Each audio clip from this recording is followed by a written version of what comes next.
Hello.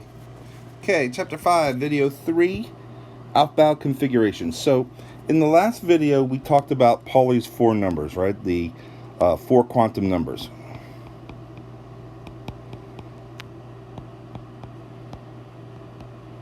However, the four quantum numbers are used to describe the location of one electron.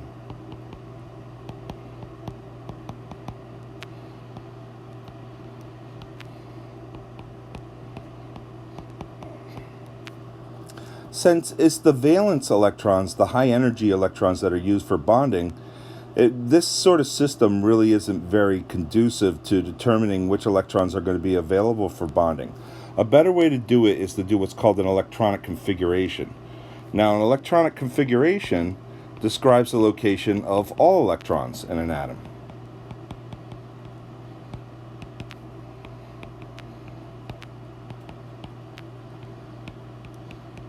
Now, I wrote particle because we could also use ions, not just atoms. And there's two ways of doing this. First, I'm going to copy and paste this.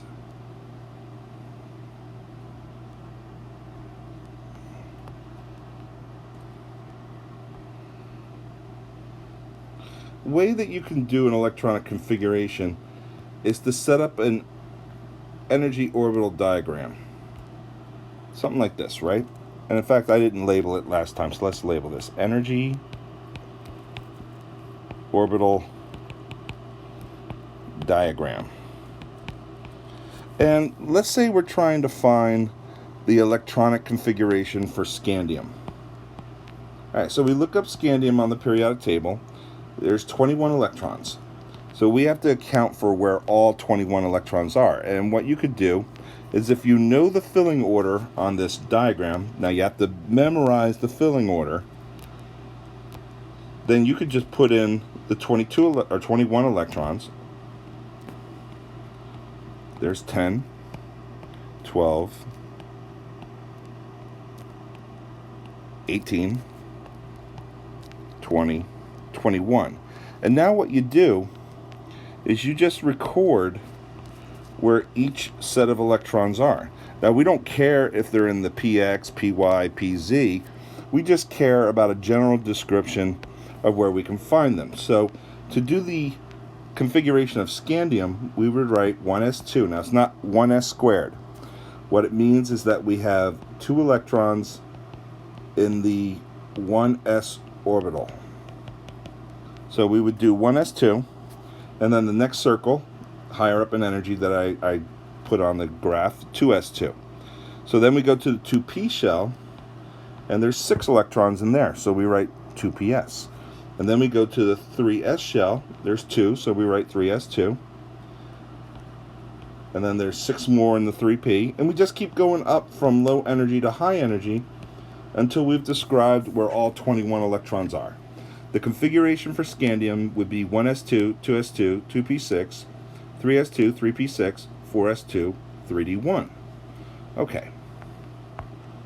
What if we had something like, again, let's get our energy diagram here, and we're trying to find the electronic configuration for sodium. But we're going to make it this time the sodium ion. Alright, so we look up sodium on the periodic table. It's element 11, but we have a positive 1 charge, so we have a deficiency of 1 electron. So we only need to describe the first 10 electrons. So again, we go to our energy diagram. 1, 2, 3, 4, 5, 6, 7, 8, 9, 10. And we would write that the configuration of the sodium ion is 1s2, because again, I'm just going to go through each of these orbitals. I have 2 there in the 1s shell. And then I go to the 2s, and I have 2. And the 2p, I have 6. So the sodium ion has a configuration of 1s2, 2s2, 2p6. Let's try the magnesium ion. Well, magnesium always forms a positive 2 charge. So if we look up magnesium on the periodic table, it has 12 electrons. We're going to subtract 2 electrons because of the positive 2 charge, and that's going to give me 10 electrons total. So the configuration for the magnesium ion is the same as the sodium ion. Let's try fluoride. We look up fluoride. It has 9 electrons plus 1 for the charge. That gives me a total of 10 electrons. So what is the fluoride configuration? The same as the sodium ion, the same as the magnesium. In other words, the configuration is based upon the number of electrons only. And when you have when you have more than one material that has the same configuration, we say that these are isoelectronic to each other. Iso means the same. Now, this is a tedious way of doing it. There's actually a much faster way of doing it, and that's if you understand how the periodic table is set up. So let's take a look at how the periodic table is set up. It's actually set up to show us the location of the electrons.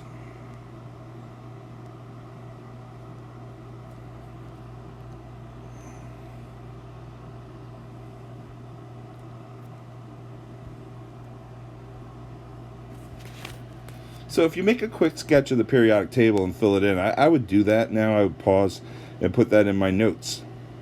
I had said in the last video that the periodic table is matched up with our quantum numbers. So not only is it matched up with our quantum numbers, but it's designed to show us where the electrons are. And I had said in the previous video that if we have an element in this first column, its highest energy electron is an S1 electron. And in the second column, it would be an S2. Now, trying to figure out which energy level it is depends upon where it is on the chart. Like if the atom is right here, then our outermost electron is in a 5s1 configuration. Now, the row numbers match the energy levels for the S and the P. So S and P, the rows equal the quantum energy level.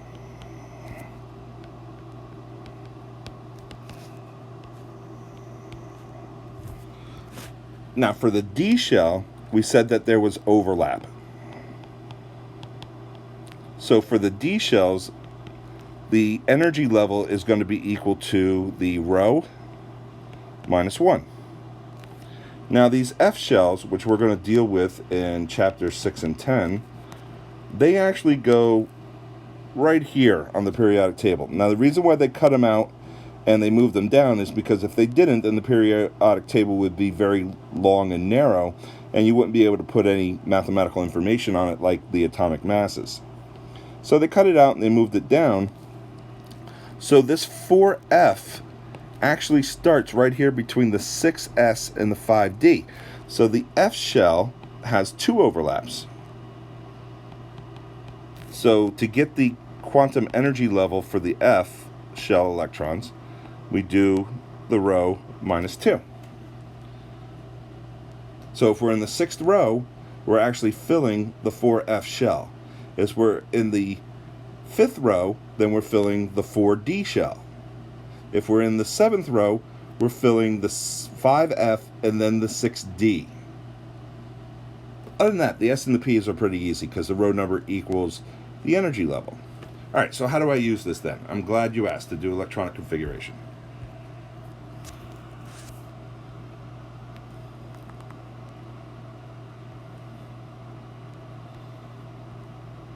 Let's go grab this.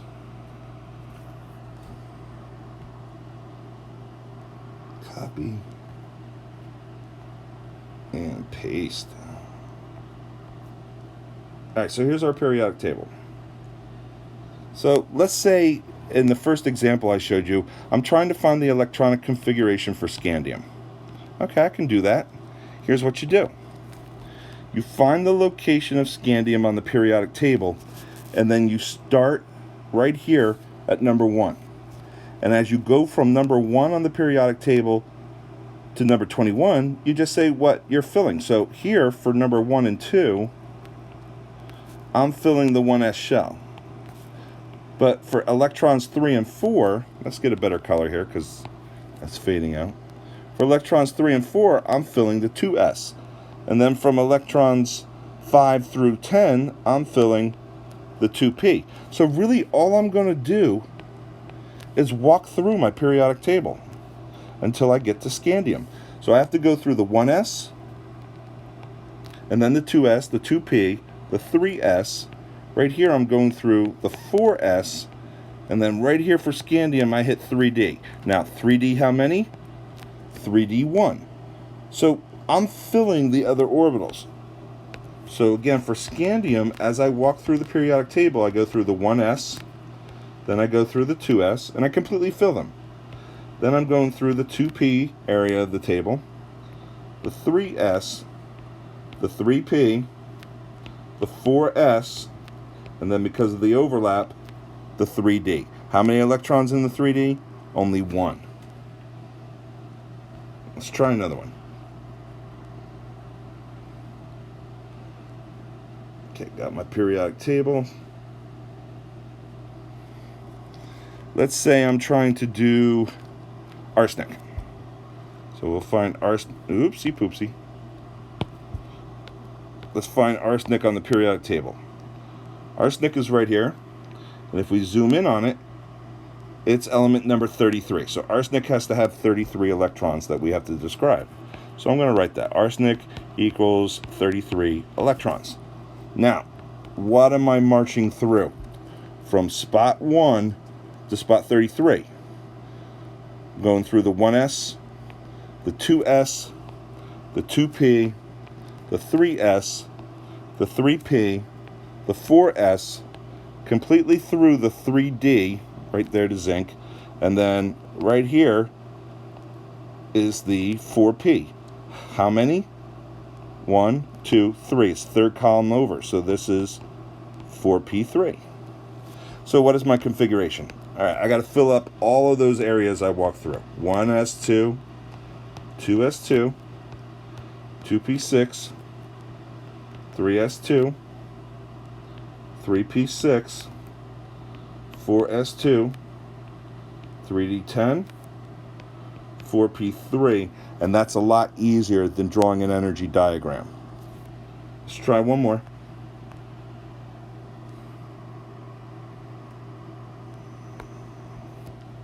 All right, here's a table de périodique. I want to know what is the electron configuration for osmosium. Here it is. It's element number 76. We got 76 electrons to account for osmosium. So I'm going to write OS is equal to 76 electrons. And now I want to do my configuration. Go ahead and pause it and march yourself from spot 1, metaphorically, to spot 76 and make note of all the different levels that you go through. I'll pause and I'll wait. All right, I'm back.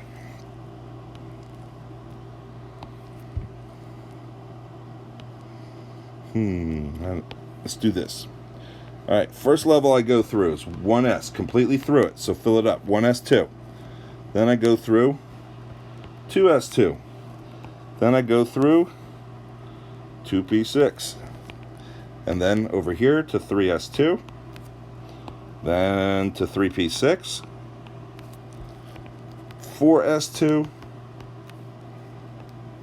Now D shell. Remember, subtract 1. So that's 3d. 3d10. 4p6. This is a big one. 5s2. Now we're going through the D shell again. -1. So 4d, not 5d. And then 5p6. 6s2. Now here's the one people forget. Remember, I said that once you get here, you have to go and include this one. So that's the 6th row, but it's an F shell. So this is actually the 4F. So 4F14. And then we come back. 5D1, 5D2, 3, 4, 5, 6, 5d6. Now, if you want to make an energy diagram to do all that, you certainly can, and your book teaches you a way to remember the filling order. Here's another way to remember the filling order, and again, I don't use these. I use the periodic table. You're going to have to be able to use it to locate the outermost electron in the next chapter anyway, so you might as well get used to using it now. To use this chart, what they're saying is, look, you draw for the first energy level, you draw a 1s. For the second, you draw a 2s and a 2p. For the third, 3s, 3p, 3d. For the fourth, 3s, or 4s, 4p, 4d, 4f. And then you just do that all the way down. And then the way it goes is you start at the right corner and then follow down to the lower left. So you go 1s, 2s, 2p, 3s, 3p, 4. And again, I don't use this. That's called a mnemonic device, which means memory device. And you're welcome to use that. But my memory device is the use of the periodic table. Alright, so those are basic alpha configurations. They follow the rule of filling the lower energy levels first and then the higher. There are some exceptions to those rules that we're going to talk about in Chapter 6. But for now, you just have to be able to do the alpha configurations. Thank you very much.